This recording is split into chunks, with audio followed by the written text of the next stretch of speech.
అనుకో. పక్కకి నాకు వెనకే ఉండి సైడ్కి చూడు నా వైపు, అంతే కదా?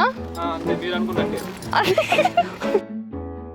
మరి మరి కొత్తగా నీ జత ఎలా ఉన్నాను? ఓకే ఓకే ఓకే ఓకే కథ మొదలైంది ఆనందపు చిరునామా